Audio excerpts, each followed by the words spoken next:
नमस्कार, स्वागत है आप सभी का आपके साथ मैं आकांक्षा। फीफा 2026 गोल्डन किक आप देख रहे हैं। FIFA world cup 2026 round of 16 में रोमांच देखने को मिल रहा है और ऐसे में मैदान पर प्लेयर्स के बीच जोरदार भिड़ंत देखने को मिल रही है। इसी पर डिटेल में बात करने के लिए हमारे साथ खास मेहमान भी जुड़ेंगे। लेकिन राउंड ऑफ 16 के अपकमिंग मैचेस में क्या कुछ खास होने वाला है, किस टीम का पलड़ा भारी है, कौन सी टीम मैदान पर मचाएगी धमाल, इस पर एक्सपर्ट कमेंट भी जानेंगे। लेकिन डिटेल डिस्कशन से पहले ये रिपोर्ट आप देखिए।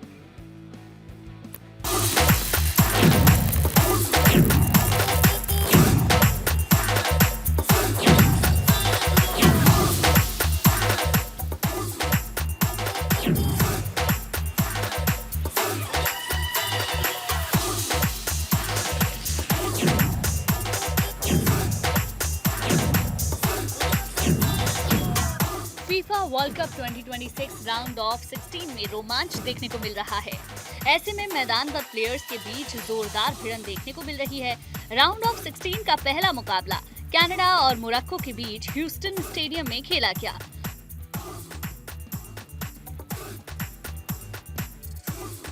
मोरक्को ने कनाडा को 3-0 से हराकर इतिहास रच दिया। अज़ेदीन ओनाही के 2 गोल की बदौलत मोरक्को लगातार दूसरे विश्व कप में क्वार्टर फाइनल में पहुंचा और ऐसा करने वाला पहला अफ्रीकी देश बन गया। अब मोरक्को का सामना क्वार्टर फाइनल में फ्रांस से होगा। ये मैच बोस्टन स्टेडियम में खेला जाएगा। वहीं सह मेजबान कनाडा का ऐतिहासिक अभियान यहीं समाप्त हो गया। कनाडा ने इससे पहले साउथ अफ्रीका को 1-0 से हराकर पहली बार विश्व कप के नॉकआउट में जीत दर्ज की थी। नॉकआउट स्टेज में खिताब की सबसे बड़ी दावेदार फ्रांस ने पराग्वे को 1-0 से शिकस्त देकर अगले दौर का टिकट कटा लिया है। फिलाडेल्फिया के 38 डिग्री सेल्सियस के झुलसा देने वाली गर्मी के कारण फ्रांस की टीम अपनी चिर परिचित आक्रामक शैली नहीं दिखा सकी, लेकिन इसके बावजूद वे पराग्वे की रक्षात्मक दीवार को भेदने में सफल रहे। फीफा वर्ल्ड कप 2026 के राउंड ऑफ 16 में ब्राजील का सामना नॉर्वे से होगा। ब्राजील इंटरनेशनल फुटबॉल में नॉर्वे को कभी हरा नहीं पाया है। नॉर्वे के स्टार स्ट्राइकर अर्लिंग हालैंड के फॉर्म को देखते हुए ये मुकाबला भी ब्राजील के लिए आसान नहीं होगा। राउंड ऑफ 16 में अगला मुकाबला मैक्सिको और इंग्लैंड के बीच खेला जाएगा। इंग्लैंड की टीम को मजबूत माना जाता है, वहीं मैक्सिको शानदार फॉर्म में है। उसने अपने 4 मैचों में एक भी गोल नहीं खाया और एज़ेटेका स्टेडियम में घरेलू मैदान का फायदा उठाते हुए वो एक मजबूत चुनौती पेश कर सकता है। राउंड ऑफ 16 में पुर्तगाल और स्पेन के बीच एक बेहद रोमांचक मुकाबला होने जा रहा है। Bureau report, Bharat 24।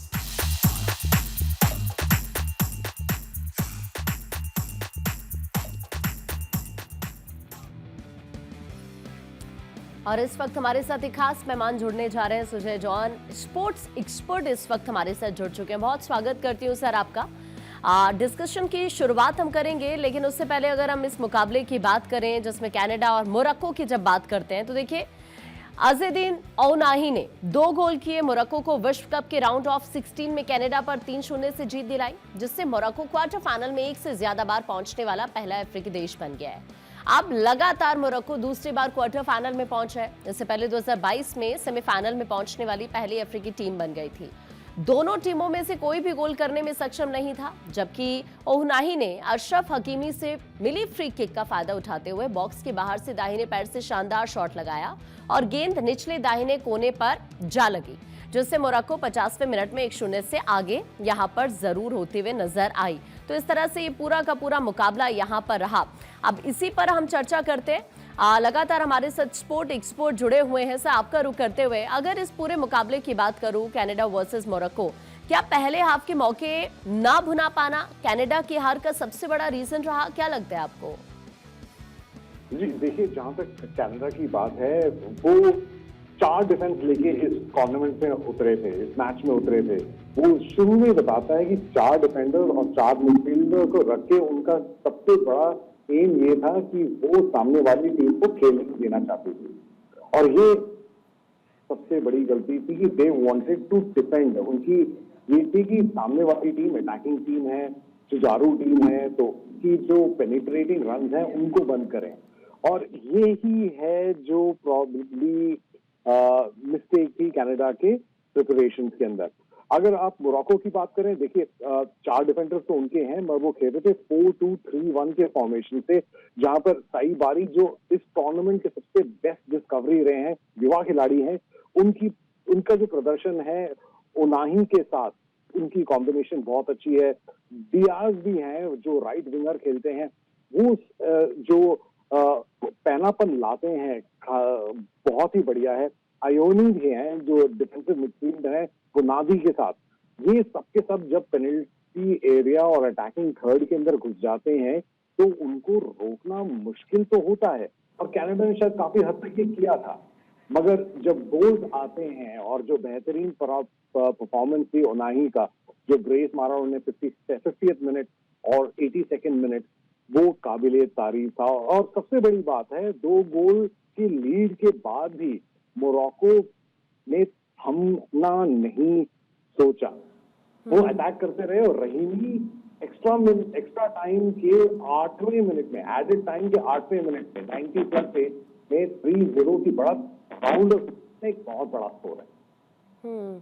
लेकिन सर अब अगले मुकाबले की अगर मैं बात करूं जिसमें फ्रांस और पराग्वे की अब हमें बात करनी होगी, तो फ्रांस की 1-0 की जीत उसके बेहतर हमले और क्वालिटी को दर्शाती है, या पराग्वे ने डिफेंसिव खेल से फ्रांस को काफी मुश्किल में डाल दिया? क्या लगता है सर आपको?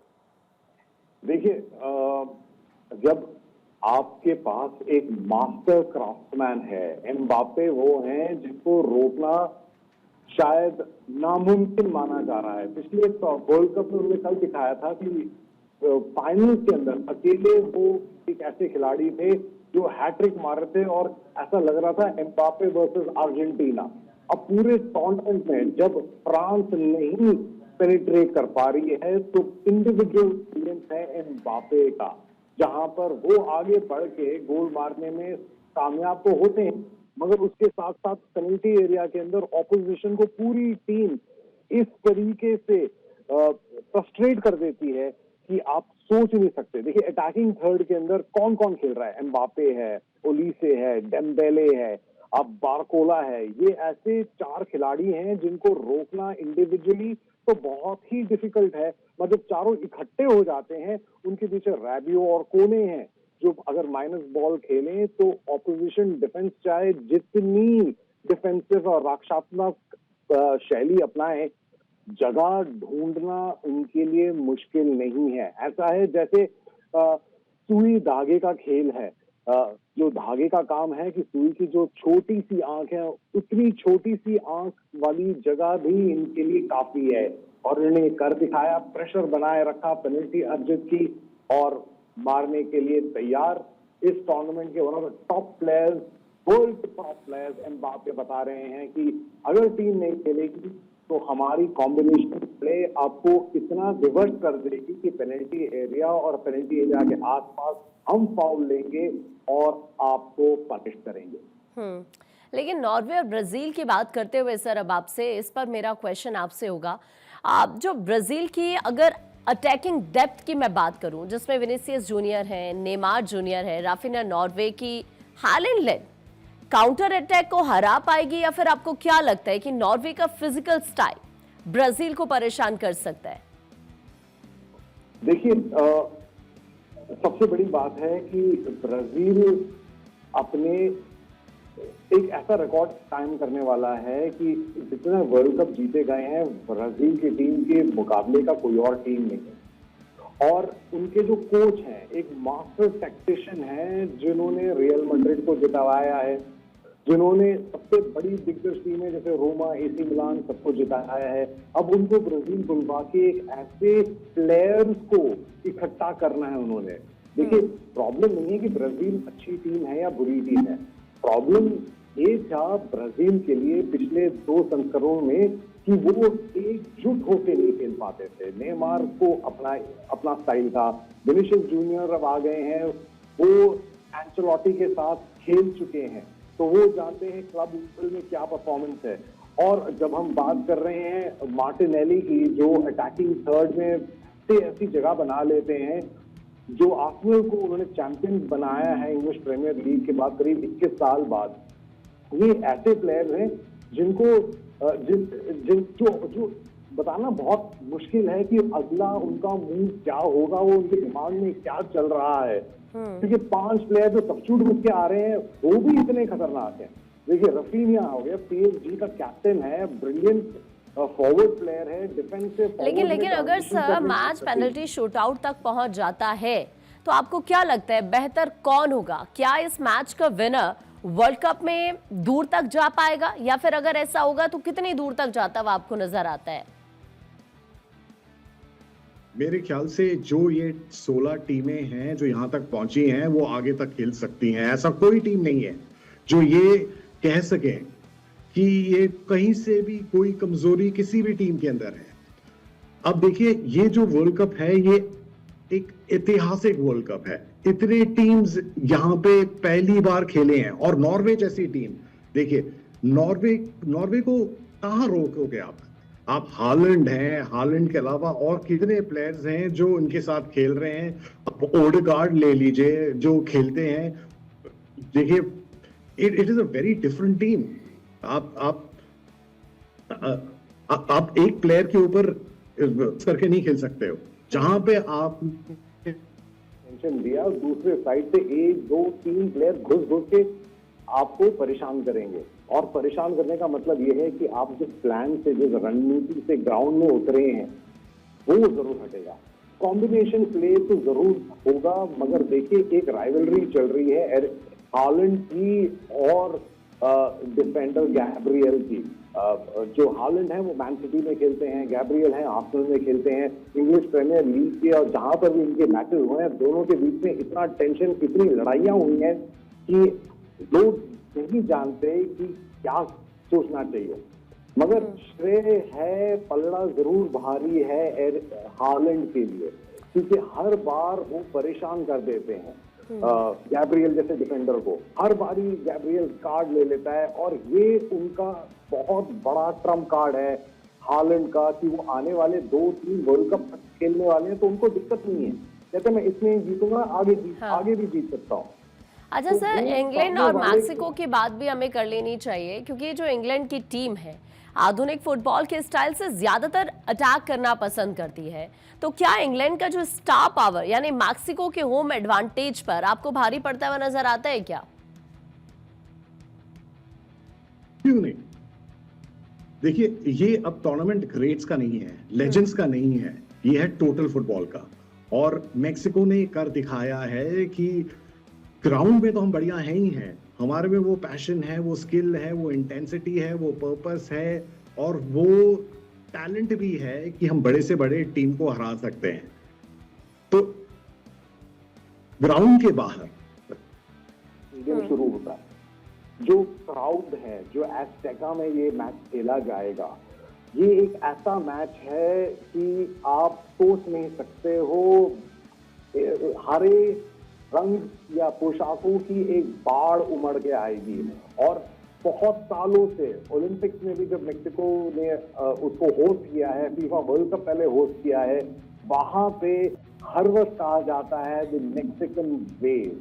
और ये एक ऐसा पैशन है क्राउड का जो किसी भी टीम के ऊपर साइकोलॉजिकली हावी हो पाएगी। तो प्रॉब्लम ये नहीं है कि इंग्लैंड अच्छी टीम है या नहीं, क्या वो मेंटल प्रेशर को हैंडल कर पाएंगे। क्योंकि आपने देखा होगा पिछले वाले मैच में कि बेलिंगहम को गोल मारना पड़ रहा है, और उनके जो टॉप स्ट्राइकर्स हैं हैरी केन गोल मार रहे हैं। उनके पास दिक्कत नहीं है कि वो कहां से गोल मार सके, उनके पास ये प्रॉब्लम है कि सामने वाली टीम होम ग्राउंड पे इतनी प्रेशर बना देगी कि इंग्लैंड को। अच्छा सर, जो एज़टेका स्टेडियम का माहौल है ये कितना इम्पोर्टेंट रोल प्ले करता हुआ आपको नजर आता है? क्या इंग्लैंड के लिए ये एक बड़ी चुनौती लेकर आएगा? इंग्लैंड की जो युवा ताकत है या फिर मैक्सिको का जो अनुभव है, किसकी जीत होते हुए आपको नजर आती है? देखिए इंडिविजुअल अगर बात करें तो इस टीम में एक इंडिविजुअल है जो सबसे ऊपर खड़ा है। आपके स्पिनर भी बुकायो साका हैं, जो one of the youngest players हैं, जो जिनका क्रेज है। मगर अभी ये है कि उनने स्टार्टिंग 11 में कभी अपनी जगह नहीं बनाई है, वो सब्स्टिट्यूट प्लेयर बन के अंदर आते हैं। मगर प्लेयर होगा हैरी केन। हैरी केन ऐसा है जो धीरे धीरे इस टूर्नामेंट को अपनी गिरफ्त में कर रहा है, हर मैच में गोल मार रहा है। जहां पर आप सोच नहीं सकते थे हाफ चांस, जहां पे चांस भी नहीं है, उसको भी गोल में परिवर्तन करने की कला है हैरी केन में। अब मेक्सिको जो टीम है वो एक कंबाइंड टीम है। आपको इतने बड़े बड़े नाम तो जरूर नहीं मिलेंगे, मगर ये इनकी सबसे बड़ी ताकत जरूर है कि एक अकेला खिलाड़ी नहीं, पूरी टीम चढ़ के खेलती है और पूरी टीम जब बॉल छिन जाती है वापस डिफेंस ड्यूटी में पहुंचने में वो सोचते तक नहीं है। मैं तो कई बार सोचता हूँ जो वर्ल्ड रेट मेक्सिको का है वो इंसान नहीं, रोबोट है, क्योंकि वो किसी भी टाइम पे अपने लिए नहीं खेल रहे हैं। हर प्लेयर, हर फैन अपनी देश के लिए खेल रहा है और ये प्रूव करना चाहता है कि बड़े से बड़ी पिच खेल दो, हम उनके टक्कर के हैं। और इस जज्बे को हराना बहुत मुश्किल है और मेक्सिको अपने घर पे खेल रहा है और one of the world largest stadium में खेल रहा है। इस पैशनेट क्राउड के लिए बहुत जरूरी है एक और प्लेयर जो ऑस्ट्रेलियन है, प्लेयर तो नहीं है, अलवीरा मखानी जो ऑस्ट्रेलियन रेफरी हैं जो इस टूर्नामेंट को चलाएंगे। प्रेशर उन पे भी उतना होगा क्योंकि जहां पे सीटी बजी गलत और वहीं पर ही फैंस ने और ऐसे में स्ट्रेटेजी क्या अपनाई जाती है, एक बहुत बड़ा क्वेश्चन जरूर है। राउंड ऑफ 16 के कड़े मुकाबले में पुर्तगाल और स्पेन दोनों ही टीमें आमने सामने होंगी। पुर्तगाल या फिर स्पेन दोनों के ये नॉकआउट मुकाबला बहुत ज्यादा इंपॉर्टेंट, हाई प्रोफाइल माना जा रहा है। अब इसी पर मेरा आपसे क्वेश्चन ये है कि क्या रोनाल्डो का अनुभव लामिन यामाल की युवक चमक पर भारी पड़ता नजर आएगा? क्या आपको क्या लगता है सर, उधर स्पेन की अगर टिकी टाका फुटबॉल जीतेगी ये लगता है या फिर पुर्तगाल का तेज काउंटर अटैक जीत पाएगा? देखिए एक कहते हैं ब्लॉकबस्टर मूवी, जैसे जब सलमान खान की मूवी आती है तो ईद पे रिलीज होती है। जब ये दोनों कंट्रीज बॉर्डरिंग कंट्रीज हैं, उनका बॉर्डर शेयर होता है, इलाहाबाद इनका बॉर्डर है और दोनों का स्टाइल ऑफ प्ले बहुत सिमिलर है।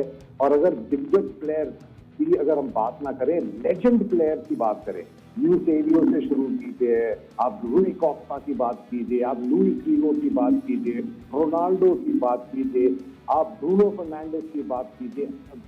पुर्तगाल ने दुनिया को सबसे बेहतरीन खिलाड़ी दिए हैं जो इंडिविजुअल प्लेयर।